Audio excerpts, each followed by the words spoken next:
Yo, I'm Genetics, and this is a Terra support guide for Season 7. Terra is a Guardian, and she does magical damage because of that. She's mostly played in support across comp play, but she can be played in solo, although she is low pressure. Terra, in my opinion, is one of the hardest Guardians in the game, although her ult is very easy to use on multiple people. I think some of the combos we're going to be going over in this video kind of show how hard she is and how reactive you have to be in game to make sure you're using the combos properly. So the video is broken down into 3 parts here, which will be the introduction and the abilities, the builds and playstyle, and then real game examples. There's timestamps in the description to all parts of them. If you already know some of the basic abilities and want the build or the playstyle, then just go down there and click on whichever bits you want. There's also a video linked in the description that shows a previous video that I've uploaded from my stream, and you can check that out. Alright, Terra's passive is called Standing Stones. Whenever Terra places her 2 or her 3, which we'll go on to later, she gets a buff on herself, which means she is knock-up immune and knockback immune, and every basic attack she applies on an enemy will slow them and deal bonus magical damage. This also lasts 3 seconds after your walls are shattered or taken down. So the slow is 30% and it lasts for 1.25 seconds, so the slow is very impactful. The best use of a passive, as I'll show in the videos, is to place down her 3, which lasts 10 seconds, and to auto people for 10 seconds. So it's a 10-second, 30% slow. It's very strong. Her first ability is called Force of Nature, which is her dash. It's just a standard dash, just does normal damage. However, when she goes through one of her walls in her 2 or her 3, it has additional benefits. Whenever you smash a stone, so one of the walls of a 2, or whatever the clips show below, it will show you get a secondary dash that does the same damage. Terra can use this in different ways. You can use this to get out of base faster by dashing through your 3 and then dashing out again. You can also use it to engage with damage. You can use it to body block stuff. Her 1 is basically used in whatever way you want to use the 2 and a 3. Terra's 2 is Crushing Earth. She places 2 walls parallel towards each other, and they last for 5 seconds, and after 5 seconds they automatically close. And it stuns the enemy for 1.5 seconds. However, Terra 2 can be brought down early, so you can clap the wall as soon as it's brought down, and it does damage when you clap it. It does damage when it closes automatically. That's the same damage though, however.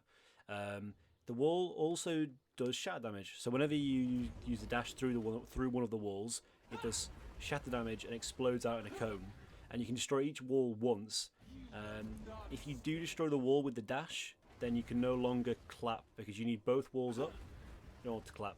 So you need to be careful destroying one of the walls if you do want to get that stun off, because your CC gets reduced heavily. Her 2 can also be used to body block stuff, as some of the clips show. It's a very cool ability. You can block stuff like Discordia roll, on her impale. You can body block enemies in and you can block them in a corner. It's a very good ability, and it also applies to passive once you auto enemies with it up. Her third ability is Monolith. Monolith is just a stone with a big area of effect around it. So her stone lasts for 10 seconds, and when you place it first, it takes every 0.5 seconds and it heals your allies, gives you your passive. That's pretty much it. However, when you destroy it with a dash, it instantly explodes and shatters, and anyone caught in this circle will be rooted for a second and will take damage for the next 5 seconds as long as they are in that area. So it will keep pulsing. It does a lot of damage, and it's one of her best damaging abilities. And the best thing about her 3 is because it ticks so fast, it will actually proc her ult, which you'll see later on. There are many combos where you can dash through the 3 and then dash through the 2 with the double dash combo, and I'll go through some of those later. Her fourth ability is called Earthen Fury, which is a massive area effect ultimate. So she basically just casts her ult. Any ally caught in the area will receive 4 stones. Any ally with the 4 stones will instantly receive 5% damage mitigation, so all damage will be reduced by 5%. And after 4 hits of damage have hit your ally, they will get a heal, which will be shown, which you can see on the god description.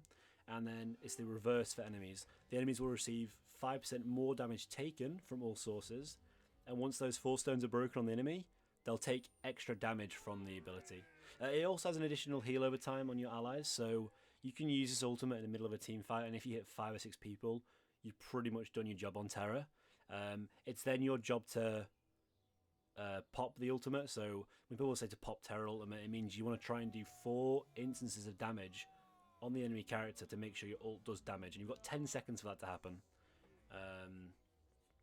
It's a very good ability. It can be used aggressively or defensively, or it can be used as both. If the enemy team is trying to dive your backline, you can pop your ultimate and it will hit your allies and them at the same time, and it means that you're taking less damage as a team and they're taking more damage. Okay, it's very simple, but there's a lot of combos that you have to go over, and you can see that in the third part of the video. Alright, so those are abilities. There's a few things to mention here, which is whenever you're leaving base in Conquest, you always want to place your 3 outside of the fountain and dash through it with your 1. There's no point using your 2 because the 3 doesn't do any damage on its own, therefore the dash being down means you can't do back camps. So you want to destroy the 3 for the double dash, and then use your 2, which does damage on its own, on the back camps. Secondly, and the second thing is utilizing body blocks with Terra. You can place a 2 and body block someone in. You can place a 3 and body block someone in.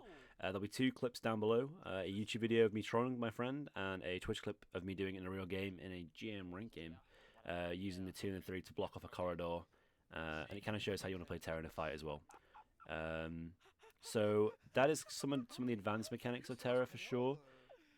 But I'm not sure how much you can use them if you're kind of a new Terra player. The leveling order on Terra is very simple. You should always level the same way. You should always start with your 2, level your 3 next. This is a really contested thing, and this changes between Terra support players. The 3, you could argue, is only half as useful without the 1, because you can only use it for the healing and the passive, rather than the explosion and the root damage. But I would argue that the 1 is also kind of shit without the 3, so the 2, every ability Terra has is kind of worse without the others, so your level 2 spike is always going to be really bad anyway, and I think having that extra heal and the 30% slow for the full 10-second duration is a lot more powerful than a 50 damage dash that explodes a 2, you know? So I always max the 2 first, then I put as many points in the ultimate as I can, then I max the 3, then I max the 1. So on screen there should be a build order thing, and that you can see that in the Smite area. I wouldn't deviate from this. There are some people that max Terra 3 first, but the problem with that is if you want to engage for your team, you have to use your 3, and then you've got no peel for your team. You've got no healing. You've got no sustain. And I would use the 2 for that one for sure. So Terra has a really simple build for the most part, for the start of it anyway. You always go Guardian's Blessing on support. That's the rule number 1. And you pretty much want to go shoes on every single Guardian apart from Fafnir. And then you want to go 4 health pots and 1 hog. Hog is really useful on supports for making sure you don't get invaded, and it also means you get to lane quicker. So the faster you get to lane in dual lane, the faster you start clearing. The faster you clear, the more pressure you've got, and it means you can push enemies in the tower and make them lose gold and experience, and they take more damage from the minions, and it's just a really good tool to make sure you don't lose early game. And Terra is weak until she's hit level 3. So as soon as Terra hits level 3, it means you've got all 3 of your abilities online, and as soon as you get level 5, you can start fighting. Terra is probably one of the weaker Guardians early, just because her autos don't do a lot of damage, and a 2 is a very long cooldown. So you want to go Hog to make sure you can cover that. Second of all, we've got the full build order. So on Terra, I always go CDR boots. There are some sports like Rongi that do go tank boots, and you probably can find a game for that. However, I always go CDR boots. I just like the extra CDR early game, and I think the mana's really good to use your abilities on camps and farm a bit better. You always want to go into a Gauntlet of Thebes, as most supports, you know. It's really effective to get that early stacking item online, and it's a really good mid-game item for Terra, because it can give you prots of each and a good little aura for your team as well. As Terra is a healer, you do buy Lotus Crown, so her 3, which applies the heal over time, will keep proccing the Lotus Crown. So whenever you heal an ally with Lotus Crown, you give your ally 20 magical protections and 20 physical protections for the next 3 seconds. Maybe 5 actually it's 5 seconds, and that will keep applying. So you can give them 15 seconds of plus 20 of each protections, which is really big in a game like Smite.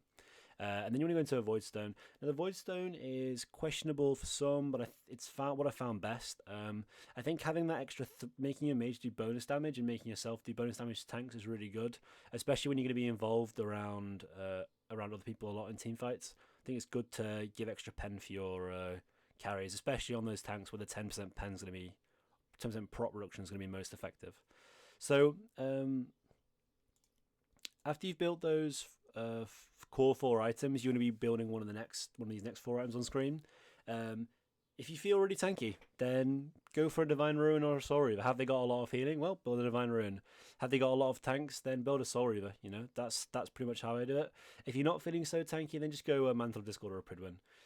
Getting that extra CDR online is really, really good, and it gives you and the benefit of getting Pridwin on Mantle, they give you prots of each. So you're going to be equally tanky to physical and equally tanky to magical. With Terra, you're not looking to survive everything. You're never going to survive a full Poseidon Kraken or a full, a massive burst combo. But as long as you get your ult off and you get your damage off and your 3's placed, you're always done your job. And Pridwin's really good for getting your ult off. And you can keep using your abilities and your healing more often. And for Alex, so the number 1 rule on Terra is you always get Blink. Her ult range is quite hard to apply to enemies if you don't have Blink, and it's really good to get the fight going. You blink in your Terra ult, people are going to run away, or people are going to try and fight you. So you always want to go Blink first relic on Terra, and then the second relic is kind of optional. I usually go with the Frenzy just to make sure my team does more damage. I think it's really good on Terra, and it also boosts your damage as well. And I think because you're building the Divine Rune or the Soul Reaver, for example, it means you are going to do a lot of bonus damage. But you can build stuff like Ankh, which is really good against healers, so Hel, Aphrodite, Ra, and it means that you do bonus damage as well when they start hitting their allies. But again, Blink is the most important relic on Terra, so always buy that one first.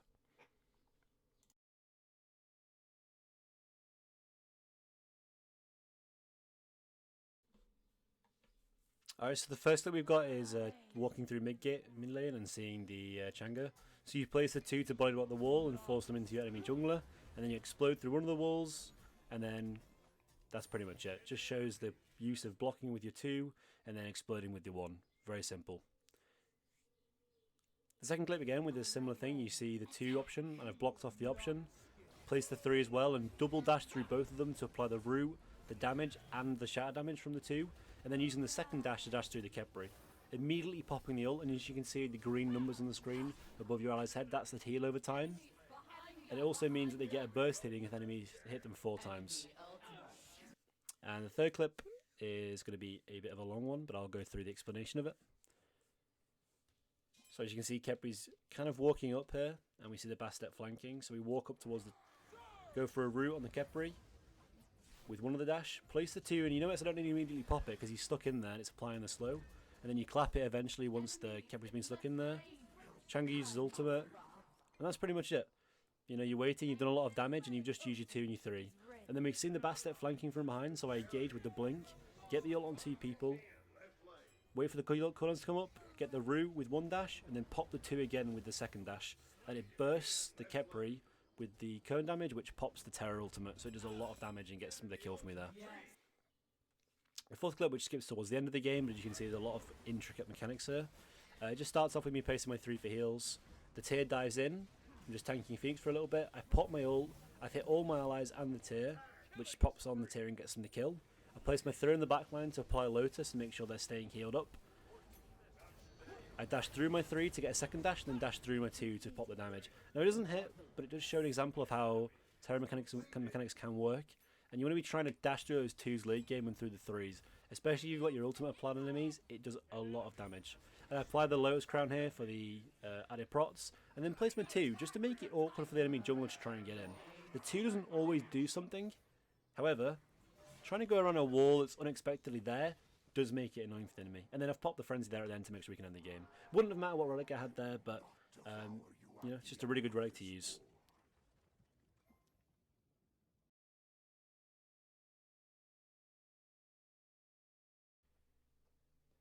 Alright, so there's 2 more mechanics with Terra that I didn't mention in the ability section. The first of which is wave blocking. Wave blocking in Smite is very underrated and not used at all. It was used in Season 5 by Energy, mostly through the creation of Emilzy and myself. I pointed out the fact that you could block the wave with the 3 at Phoenix, which there'll be a clip of. And they turned that into a strategy where they started 2 in mid. But the reason why wave blocking is so strong, and why Terra especially is really good at doing it, is you block the wave for 5 seconds, and it means that the wave comes onto your side of the map. And the closer the wave is to your side of the map, the safer you are from jungler ganks, and the quicker you get towards the wave. So you definitely can block the wave with Terra in dual lane and then pop it. So you want to place the 2 at 0-0 in dual lane, and then around about 4.5 seconds, just take you down slightly early, and then your 2 will be up for purple straight away. Because otherwise it'll delay you clear on purple, and then you end up getting to lane a second later anyway. I don't think it's worth holding it for that long. You know, you can hold it for just a little bit, and it'll give you a bit of an advantage in terms of lane. I wouldn't recommend doing it if you have really high clear though. It's not a good idea then, because then they'll just shove you under tower and you lose a bunch of gold. And the second mechanic, which no one actually has ever really done in a real game, and I can only simulate it in jungle practice because it's extremely hard to do without constant practice. But this is something that when I went to America last year, I discussed with Deathwalker and Emilzy. And this Terra mechanic is like the dash auto clap. I don't know how to call it, but I think the dash auto clap combo.